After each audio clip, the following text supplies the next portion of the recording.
آپ سے گزارش ہے کہ آپ تشریف رکھیں، ابھی پروگرام ہوگا اور ایک اہم پریس کانفرنس 10 بجے آپ کو دکھائی جائے گی۔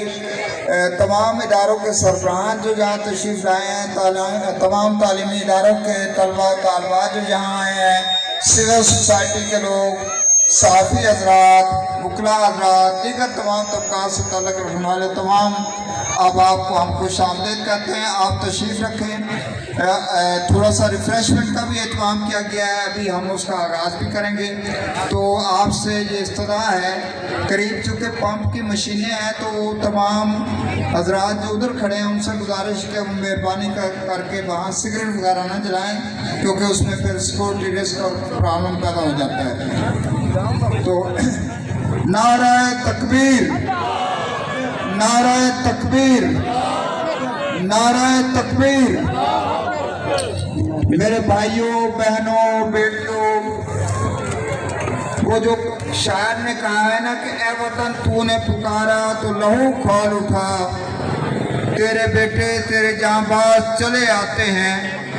1965 کی جنگ میں بھی جب ہندوستان نے اس غیور قوم کو للکارا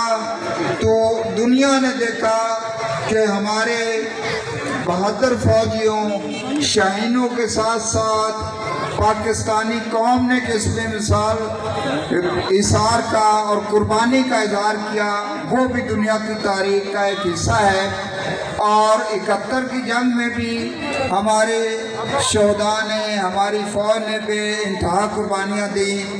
اور اب جب دنیا کے غاصب ملک نے جو چاہتا ہے کہ میں اس علاقے کا تھانے دار بن جاؤں، بدماش بنوں اور پورا علاقہ میرے زیر نگیں آ جائے، جو کشمیر کے لوگوں پر ظلم کر رہا ہے، جو اسرائیل کے ساتھ مل کر کشمیریوں پر ظلم کے پہاڑ توڑ رہا ہے، اور جس کا اسرار ساز و سامان اسرائیل کا اس حالیہ جنگ میں استعمال ہوا ہے، اور جو فلسطین کے مظلوموں پر ظلم کے پہاڑ توڑ رہا ہے، جن کو گھروں سے بے گھر کر دیا گیا ہے، معصوم بچے، خواتین، مرد، عورتیں، بوڑھے، اور جو دنیا منظر دیکھ رہی ہے کہ کس طرح ہمارے فلسطینی بہن بھائی اور بچے شہید ہو رہے ہیں، کس طرح ان کے گھر برباد کیے جا رہے ہیں، کس طرح ہسپتالوں پر بمباری کی جا رہی ہے، کس طریقے سے تعلیمی اداروں پر بمباری کی جا رہی ہے۔ لیکن اللہ کے کرم سے مسلمان قوم کو، امت مسلمہ کو کوئی شکست نہیں دے سکتا۔ اسرائیل کی اور انڈیا کی یہ جاری اور دوستی جو ہے، ہم اس کے پرخچے اڑا کر رکھ دیں گے، اور ایک وقت انشاءاللہ ایسا آئے گا کہ دہلی کے لال قلعے پر بھی پاکستانی پرچم لہرائے گا۔ اگر ہندوستان نے اپنی روش نہ بدلی، ہندوستان نے اس جنگ میں دیکھ لیا کہ انہوں نے کس طریقے سے مسلمان قوم سے اور پاکستانیوں سے مار کھائی ہے، ہندوستان کو یہ احساس ہو گیا کہ ہمارے شاہین کتنی تیزی کے ساتھ اپنا ایکشن کرتے ہیں، کتنی تیزی کے ساتھ سٹرائک کرتے ہیں، کتنی تیزی کے ساتھ دشمن کے علاقوں میں اس کے تیاروں کو بار کراتے ہیں۔ انہوں نے ہمارے معصوم، ہمارے شہریوں کا قتل عام کیا۔ دنیا کا کوئی قانون کسی ملک کو یہ اجازت نہیں دیتا کہ وہ معصوم شہریوں کا خون بہائے، سویلینز کا خون بہائے، لیکن ہم نے بہاولپور سے اپنے 23 یا 26 جنازے اٹھائے ہیں اور 40-45 افراد وہاں زخمی پڑے ہیں۔ ہم نے دیگر علاقوں سے، مریدگے سے ہمارے لوگ شہید ہوئے ہیں، دیگر علاقوں میں ہم نے شہادتیں دی ہیں، قربانیاں دی ہیں۔ یہ قربانیاں رائے گاہ نہیں جائیں گی۔ انشاءاللہ ہم نے ہندوستان کو مزہ چکھا دیا ہے اور آئندہ بھی مزہ چکھا دیں گے۔ جب بھی وہ میلی آنکھ سے پاکستان کی طرف دیکھے گا اور اس وطن کی سالمیت کے لیے خطرہ بنے گا، تو پاکستان کا ہر ایک بندہ، ہر ایک فرد، ہر پاکستانی سیسا پلائی ہوئی دیوار کی طرح ہندوستانیوں کی یلغار کا مقابلہ کرے گا، اور ہم ہندوستان کو بتا دیں گے کہ یہ لوہے کے چنے ہیں، یہ تم سے چبائے نہیں جائیں گے، یہ کمزور ملک نہیں ہے، ہم ہر لحاظ سے ہندوستان کا مقابلہ کر سکتے ہیں، اور ہم انشاءاللہ ہندوستان کا مقابلہ کرتے رہیں گے۔ آج ہم نے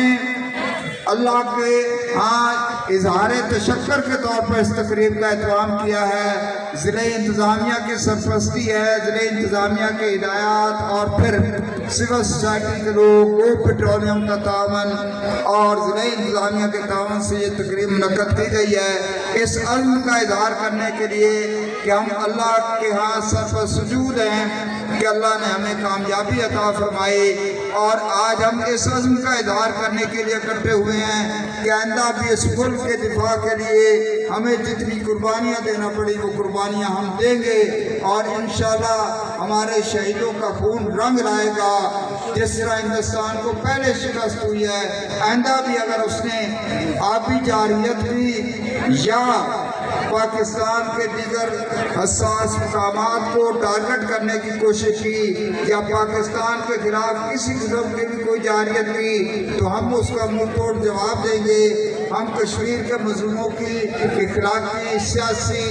مدد جاری رکھیں گے، اور انشاءاللہ کشمیر پر ہندوستان کا جو غاصبانہ قبضہ ہے جموں کشمیر پر اس کو بھی ختم کرائیں گے، اور اس کا یہ ظلم، اس کی یہ جارحیت زیادہ عرصہ تک نہیں چلے گی۔ انشاءاللہ وہ وقت قریب ہے کہ جب ہر طرف اسلام کا اور پاکستان کی برتری کا پرچم لہرائے گا۔ پوری قوم اس جنگ میں متحد ہے، کوئی تفریق ہمارے درمیان نہیں ہے۔ وطن کے دفاع کے لیے ہم سب متحد ہیں، اور انشاءاللہ وطن کے دفاع کے لیے ہم متحد ہو کر کوشش کرتے رہیں گے، چاہے حکومت ہو، ہماری بہادر افواج ہوں، ہماری سیاسی جماعتیں ہوں، ہماری سول سوسائٹی ہو، اور ہمارے معاشرے کے تمام طبقات سے تعلق رکھنے والے تمام لوگ اس عزم کا اظہار کرنے کے لیے آج بہاول نگر کے غیور عوام، بہاول نگر کے غیور لوگ یہاں پر اکٹھے ہوئے ہیں کہ ہم اللہ تعالیٰ کا شکر ادا کرنے کے ساتھ ساتھ اس عزم کا اظہار کرتے ہیں کہ ہم پاکستان کے دفاع کے لیے اپنی تمام صلاحیتیں صرف کر دیں گے، ہم پاکستان کے دفاع کے لیے قربانیاں دیں گے، ہم پاکستان کو ایک مضبوط ملک، پہلے بھی ہے اس کو مضبوط ملک بنا دیں گے، اور ہندوستان نے اگر دوبارہ کوئی جارحیت کی کوشش کی تو انشاءاللہ ہندوستان کو اس کا اتنا بھرپور جواب ملے گا کہ پھر اس کی نسلیں یاد رکھیں گی کہ کس طریقے سے پاکستان جیسی بہادر قوم سے اس نے ٹکرانے کی جرات کی ہے۔ ہم سب متحد ہیں، اور وطن کے دفاع کے لیے ہم سب قربانیاں دے رہے ہیں اور دیتے رہیں گے۔ بہت شکریہ۔